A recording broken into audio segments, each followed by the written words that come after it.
In folklore, there exist 28 versions of the legend of the pure love between Shah Mahmud Karakan and Aisha Bibi. Here is the most widespread variant. In a world where the young ruler Shah Mahmud Karakan lived, he fell in love with the beauty Aisha Bibi, the daughter of his sworn enemy Zengi Baba. Aisha too was aflame with passion for Karakan. Setting out on another campaign, Karakan fails to arrive at the promised time to meet the young woman. Concerned for him, Aisha seeks her father's permission to go to Karakan's homeland. Despite her father's prohibition, the girl embarks on the journey to Shah Mahmud with 40 companions and her governess, Babaji Khatun. Exhausted on the way, Aisha decides to bathe in the river. It is here that the misfortune befalls her. A steppe viper has found its way into her headdress, the saukele. When Aisha puts it back on, the snake bites her. Karakan managed to see Aisha in time before her passing. In that instant, the mullah performed the marriage ceremony. Shah Mahmud took the dying Aisha in his arms and whispered 3 times in her ear, "Aisha, now you have become my wife." At that very hour and on that same day, Karakan vowed to love her forever. The erected mausoleum became a symbol of love.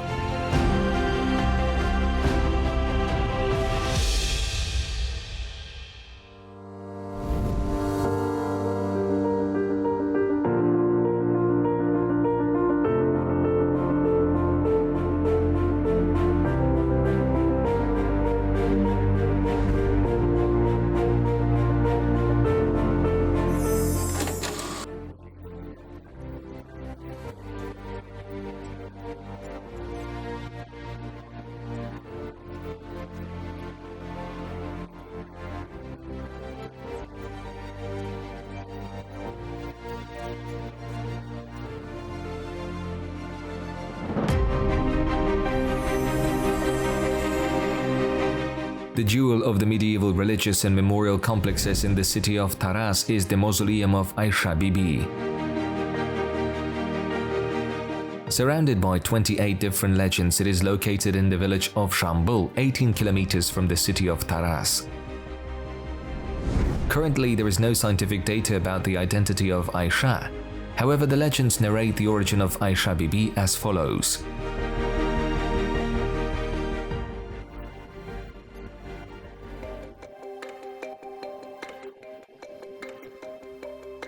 Aisha's mother was named Anwar Begim, the daughter of a saint named Karabura. The saint had 2 daughters. The elder Begim was betrothed to the Sultan of the Kipchaks, Sanjar, while the second daughter was promised to the Sufi Sheikh Suleiman Bakirgani.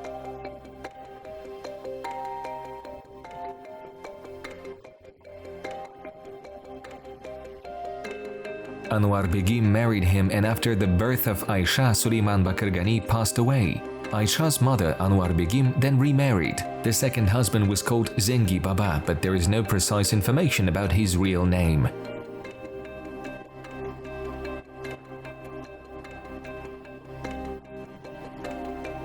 In the legends of Aisha Bibi and Karakan, it is recounted that Zengi Baba and Shah Mahmud were sworn enemies. That's why Zengi Baba withheld his blessing from the 2 enamored souls.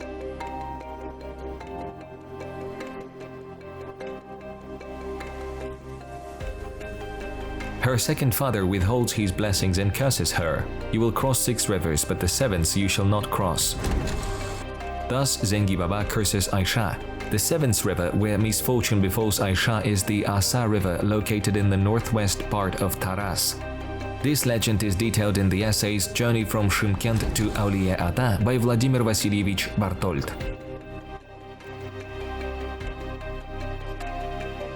In the mausoleum of Aisha Bibi, there is also a mention of a snake bite. This implies that there is a kernel of truth in the legend. As we approach the portal and look at the front, we see a tulip in the center, surrounded by 2 serpent heads. The 2 snakes are looking in opposite directions. It is as if a sign indicating that the young woman was bitten by a steppe viper. Consider it is a symbol on the column erected at the entrance. This mausoleum is the sole monument of Asia and Kazakhstan, whose all 4 walls are faced with terracotta bricks adorned with ornaments. For this reason, researchers refer to the Aisha Bibi mausoleum as a museum preserving the ancient ornamentation of the Kazakh people.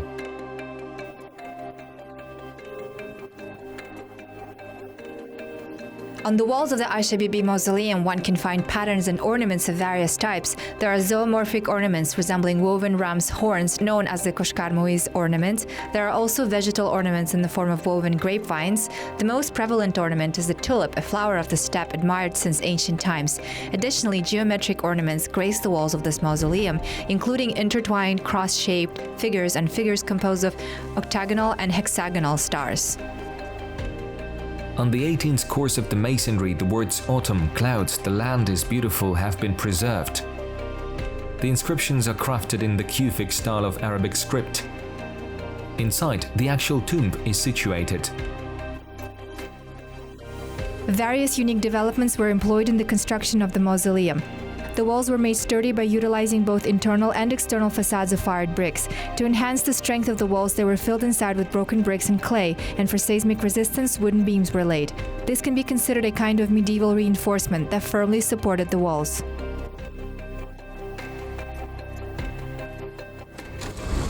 Unfortunately, the mausoleum of Aisha Bibi did not withstand the test of time in its entirety. Only the rear part of the mausoleum has endured. It is also depicted in Kalaur's research. If you take a look at the photos from Kaufman's album in 1871-1872, it is evident that only the rear part of the wall has been preserved. In the years 1979-1985, restoration work was carried out for conservation purposes. To safeguard the medieval structure from external elements, it was encased in glass. The driving force behind this initiative was Uzbekali Zhanibekov, who held the position of Deputy Minister of Culture of the Kazakh SSR at the time. Subsequently, from 2002 to 2004, restoration of the mausoleum was undertaken. On the western facade, all the surviving structures of the medieval mausoleum have been gathered using their analogues. The eastern, western, and southern walls were reconstructed. The only unknown element was the form of the dome. Here, a folk legend proved helpful, stating that Aisha was the beloved of the ruler of Taraz, Qarahan, and she was a bride. Thus, the dome was precisely reproduced in the shape of a cone, resembling the headdress of a bride known as saukilya. After 2004, a one-time restoration was conducted. Issues such as replacing the roof and renovating worn-out bricks were addressed during this restoration effort. Adjacent to the mausoleum of Aisha Bibi stands the mausoleum of Babaji Khatun.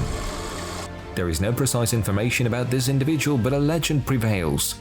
One of these legends narrates that Babaji Khatun served as the nursemaid to Aisha, a wet nurse who, following Bibi's demise, remained the guardian of her tomb until the end of her days.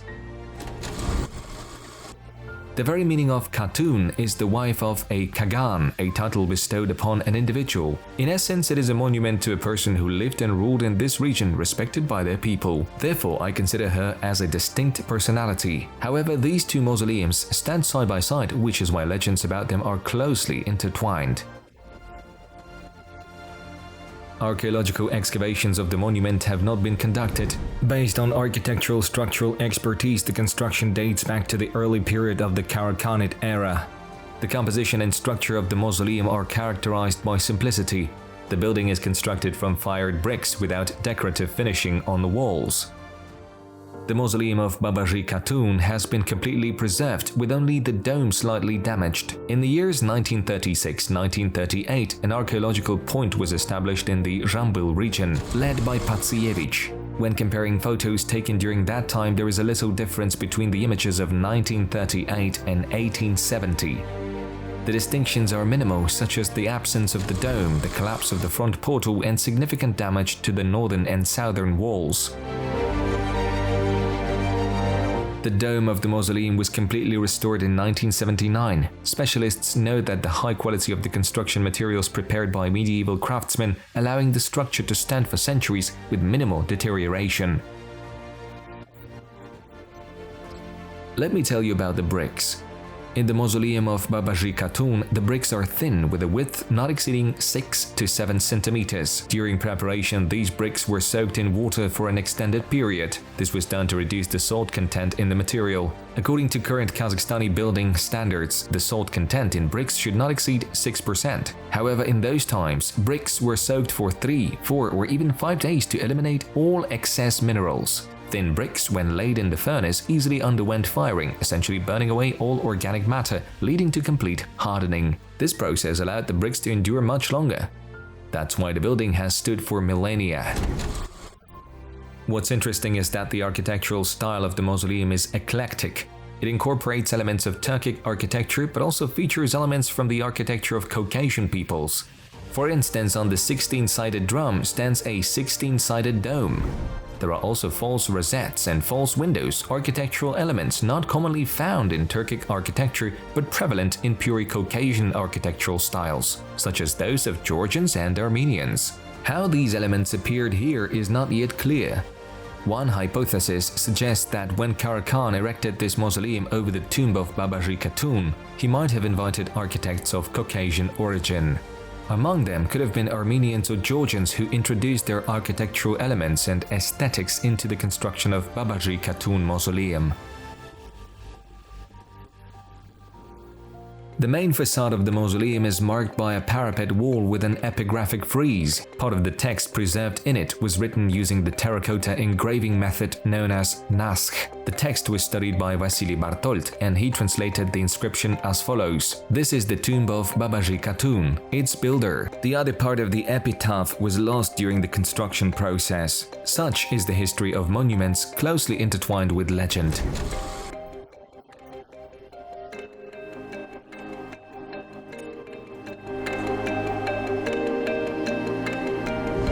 The mausoleum of Qarahan is situated in the center of modern Taraz. In the ancient city, it was on the outskirts.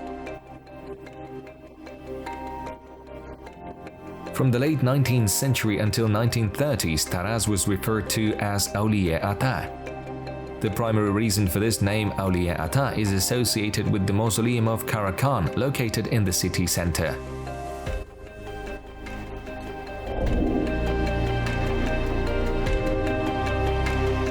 And now we've come to the mausoleum of the Saint Qarahan.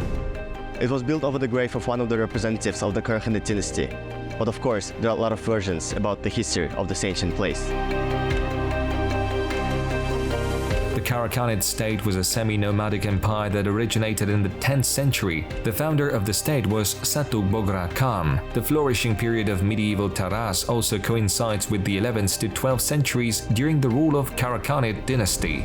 The term Qarahan was introduced into history by the Russian scholar Vasily Grigoriev in 1874. While studying the history of the Karakhanid state, he referred to it as the Karakhanid Empire. This designation is associated with the title of the rulers of the state, who were called Qarahan. In earlier historical sources, particularly in medieval Arabic records, the state did not have a widely recognized name. It was referred to as Al-Afrasyab Khanate, meaning the state of Afrasyab. The city of Taraz, where urban culture flourished, agriculture and irrigation systems were advanced, became the capital of the Karakhanid state after Shah Mahmud Kadir Karakan, the son of Seljuk Bogra Khan, came to power. During this period, Shah Mahmud Karakan further enhanced the infrastructure of Taraz.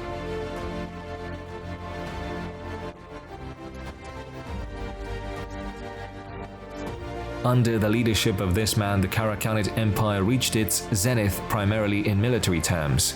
Under his rule, the Turkic army comprised around 150,000 well-armed and trained horsemen. With such a formidable military force, the Karakhanids conquered territories and expanded the borders of their state. Additionally, the empire wielded significant political influence. Possessing a powerful army and a well-developed economic infrastructure, the Karakhanid Empire was a political force to be reckoned with, especially in the eyes of other Central Asian states, such as the Samanid state. During Shah Mahmud's reign, the city of Taraz underwent a complete conversion to the Islamic religion. This individual is renowned for the fact that it was under his rule that the Karakhanid state became an Islamic state. He issued a decree stating that all religions were abolished and a single state religion was introduced, Islam. It was this person who began to spread Islam in the newly conquered territories, including the western part of present-day China, Kashgaria in Xinjiang, and the adjacent regions of Central Asia. As he conquered these areas, he simultaneously carried the banner of Islam. This is why Muslims gave him the title Auliye Ata, meaning Holy Father. During the reign of Shah Mahmud, architecture saw active development. After his death in the medieval city of Taraz, a rectangular mausoleum, the Auliye Ata's mausoleum, was erected over the ruler's tomb.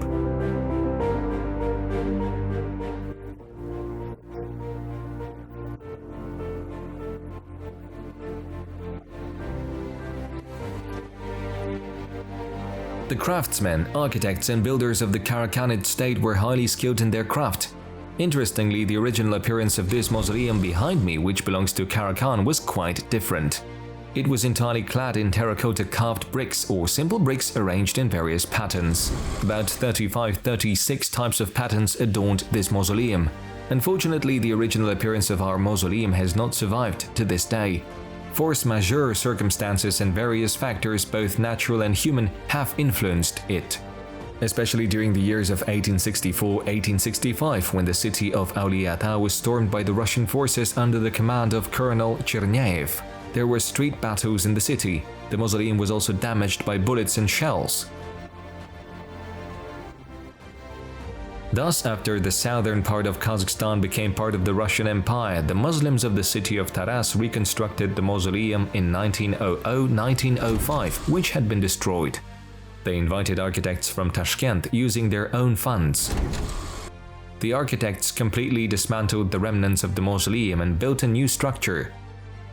The original mausoleum had minarets, but the Uzbek architects constructed a portal for the new mausoleum in the Iranian-Persian architectural style, making the tall towers low. Similar structures can be found in Bukhara, Samarkand, Khorazm, Fergana, and Tashkent.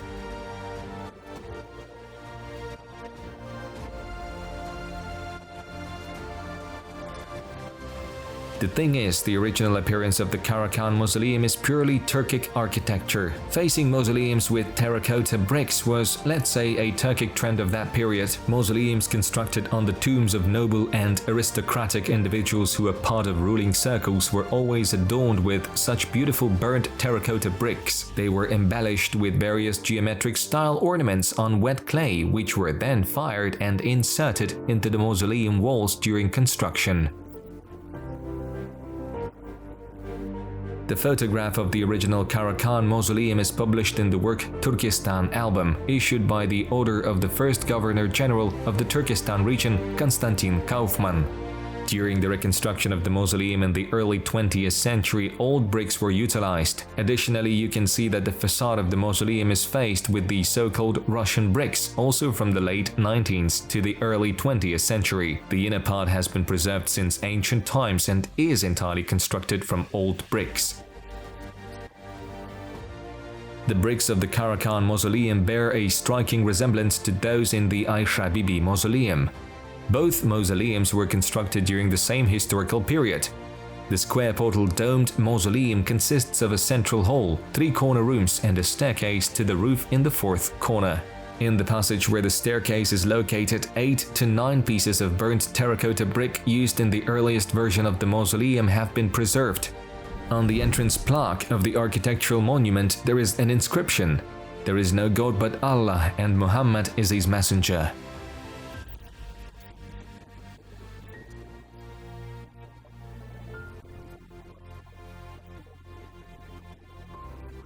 In 1973, during the Soviet era, according to the renowned Kazakh archaeologist and academic Karel Baypakov, who was then a young specialist, the authorities of Kazakhstan granted permission to open the mausoleum's sarcophagus to investigate the human remains. However, he mentioned that the sarcophagus was found empty.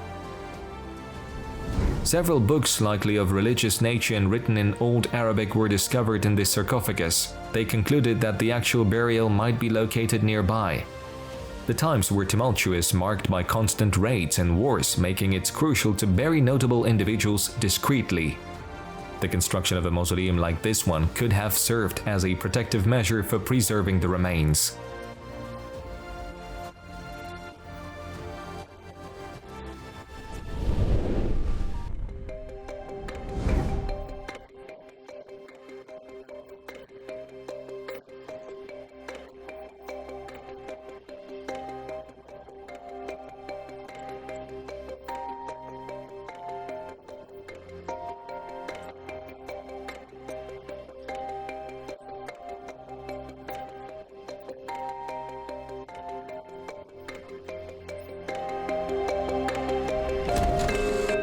Indeed, history is replete with mysteries, and it seems that the answers are somehow hidden within the monuments.